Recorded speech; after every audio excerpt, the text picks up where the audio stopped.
So what's the importance of the first coming, the second coming? Beloved in the Lord, listen to this. Christmas is the commencement of the fulfillment of God's promise of eternal salvation from sin. And the second coming of Christ is its consummation. Both the first and second comings of Christ are essential for eternal salvation. The first fulfilled the promise of the birth of the King, and the second will fulfill the promise of his reign. Without the second coming, the first coming of the Messiah would imply that his mission to reign on the throne of David had failed. However, because there is a second coming, his reign was merely postponed and will surely be fulfilled as foretold. Jesus is the promised King of Israel and of the world.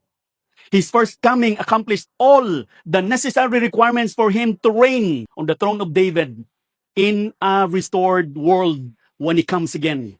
Christmas, according to Matthew, is about Jesus Christ, who came to save the world from sin through his redemptive work and through his reign over the world. If we are truly convinced that the King has already come through Christmas, we should celebrate with great joy. We should rejoice, yet with holy discontentment, always longing for the consummation of our salvation through his second coming.